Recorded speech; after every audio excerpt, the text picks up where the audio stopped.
네, 안녕하세요. 저는 나라를 빛낸 위인들의 이야기가 가득한 키즈 위인클럽의 주인장 MC 지웅입니다. 이렇게 만나 뵙게 되어 정말 반갑습니다.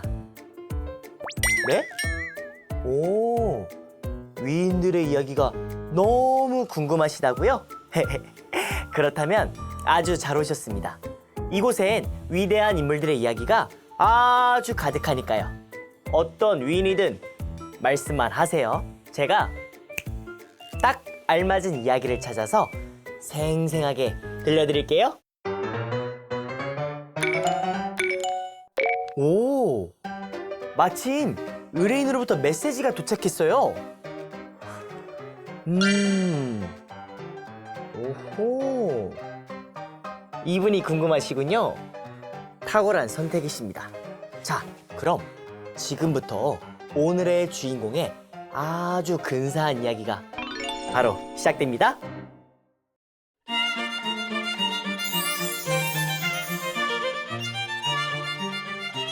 대한독립만세를 외치며 3.1운동을 주도한 오늘의 주인공 유관순을 소개합니다. 여러분은 유관순 하면 어떤 게 떠오르세요?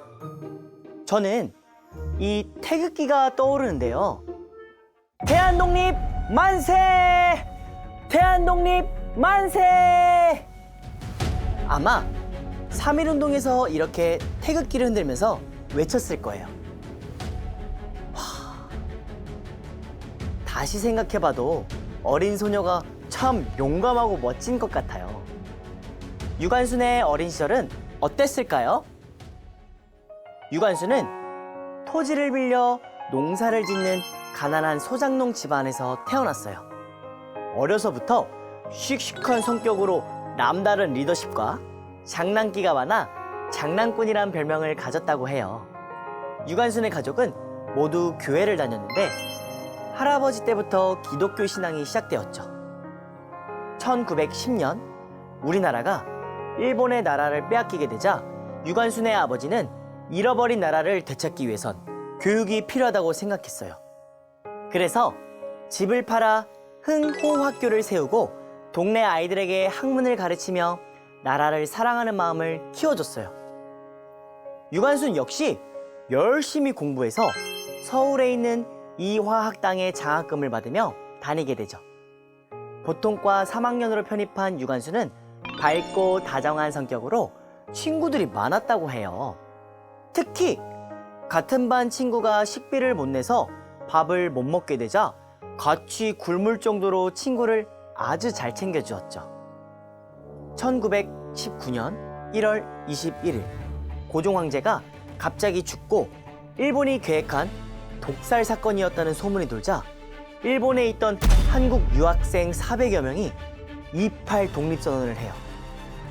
독립선언 내용은 일본이 한국에 침략하여 벌인 폭력적인 행위들을 역사적으로 설명하고 한국을 독립시켜야 한다는 내용이었어요. 그 소식이 서울에도 들리기 시작하자 유관순은 마음이 뜨거워졌죠. 나도 나이는 어리지만 나라를 위해 무언가를 해야겠다고 생각한 거예요. 서울에도 만세운동이 시작되자 이화학당의 선생님은 학생들이 위험할까봐 교문을 막아섰어요. 하지만 유관순을 막을 수는 없었어요. 나라를 잃었는데 어리다고 가만히 있을 수만은 없어. 일본에서 28 독립선언했던 사람들도 우리나라 학생들이야. 고향에서 학생들을 가르치는 우리 아버지도 학생이 공부하는 이유는 잃어버린 나라를 되찾기 위해서랬어. 나도 우리나라의 학생이니까 꼭 우리나라를 되찾기 위해 독립운동을 하겠어. 대한독립 만세! 대한독립 만세! 대한독립 만세! 대한독립 만세! 대한독립 만세! 대한독립 만세!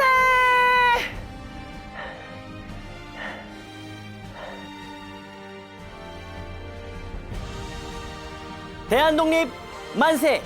대한독립 만세! 유관순의 용기가 전해진 걸까요? 3.1운동은 시간이 지나면서 전국적으로 번져나갔어요. 학교 밖에서 대한독립을 외치면 유관수는 일본군에게 잡혀가 선교사의 도움으로 풀려나기도 했죠. 이후 학교에 휴교령이 내려지고 유관수는 고향으로 내려왔어요. 유관순의 가족과 몇몇 사람들은 천안에서도 음력 3월 1일에 3.1 운동을 시작하자고 계획하죠. 천안 아운의 장터에서 3.1 운동을 하기 위해 유관순은 밤새 태극기를 만들었어요. 3.1 운동을 계획한 전날 밤, 유관순은 사람들에게 내일 있을 3.1 운동을 잊지 말자고 한밤중에 매봉산 꼭대기에 올라가서 봉화를 들어 빛을 비추죠. 당시 유관순이 비추던 빛을 보고 여러 사람들이 봉화를 들어 빛으로 답했다고 해요. 이렇게 국민들의 작은 용기가 모여 3.1 운동이라는 역사적인 독립운동이 준비되었어요. 음력 3월 1일 아운의 장터에서 유관순은 사람들과 함께 독립선언서를 낭독하고 품고 있던 태극기를 들고 만세를 외치기 시작했어요. 모두들 목이 터져라 대한민국을 외쳤죠. 3.1 운동의 움직임이 커지자 두려워진 일제 헌병대장 고야마는 발포 명령을 내렸어요. 이 일로 유관순의 어머니와 아버지를 포함해 30여 명이 일본군에 의해 죽게 돼요. 유관순은 하루아침에 눈앞에서 부모님을 잃고 고아가 됐죠. 1919년 5월 9일 유관순마저 일본군에 끌려가 공주 지방법원에 서게 돼요. 법원에서도 대한독립 만세를 외치던 유관순은 가중처벌을 받아 5년형을 선고받아요. 하지만 2심에서 징역 3년으로 감형을 받는데요. 유관순은 일본이 재판하는 것 자체를 인정하지 않아 상고조차 하지 않아요. 결국 유관순은 서대문 형무소에 갇히게 돼요. 대단한 사실은 유관순은 감옥에서도 만세 운동을 했다는 거예요. 이 때문에 독방에 갇혀 끔찍한 고문을 당하죠. 그리고 유언을 남깁니다.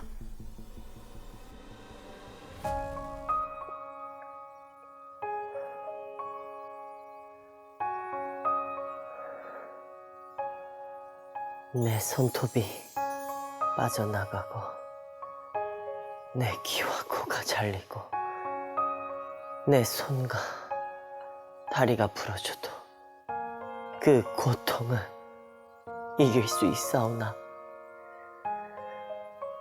나라를 잃어버린 그 고통만은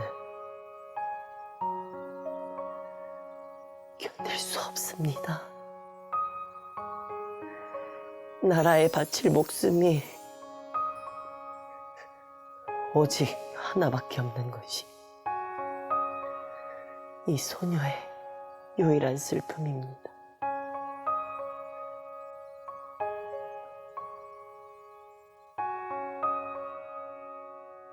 유관순은 1920년 특별 사면으로 형이 절반으로 줄었지만 감옥에서 나오는 추로기를 이틀 남기고 고문 후유증으로 세상을 떠나게 됩니다.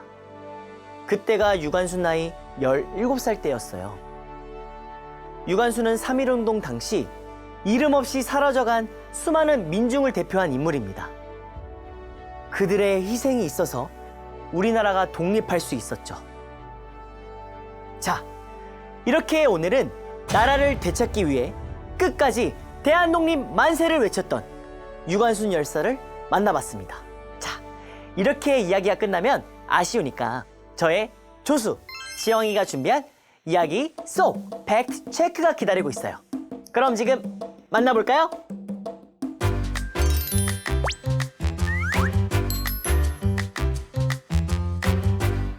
네, 저는 퀴즈 윙클럽의 조수 지왕입니다.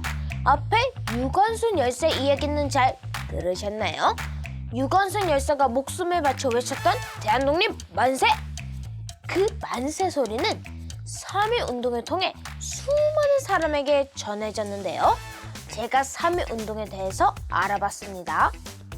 3.1 운동은 일제강점기에 있던 조선의 수많은 사람들이 일제의 지배에 맞서서 반응한 운동이에요. 일본의 침략과 강제로 진행된 한일 병합 조약을 반대하며 독립을 선언한 평화적 만세운동이죠.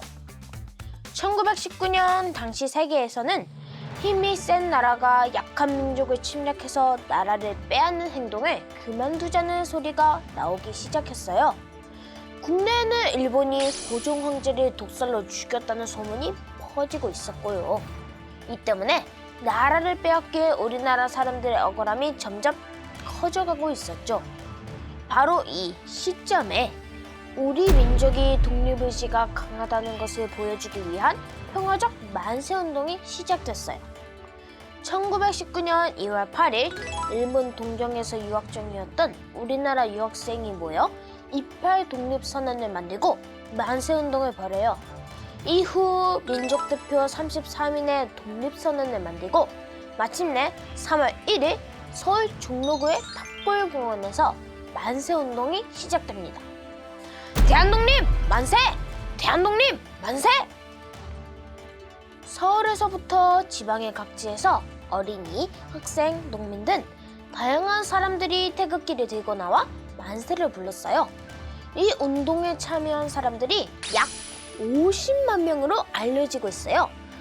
3.1 독립운동은 우리나라 민족의 끈질기고 강한 독립투쟁 정신을 높였고 중국 상하이의 한국 독립운동가들이 임시정부를 수립할 수 있게 만들었어요.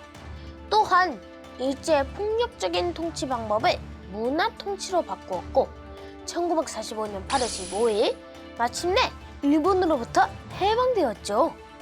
유관순 열사를 비롯해 독립을 위해 끝까지 싸운 수많은 독립운동가들을 기억하면서 오늘 키즈 윙클럽은 여기서 마치도록 할게요. 다음 시간에는 과연 어떤 위인을 만나게 될지 기대해주세요. 그럼 안녕!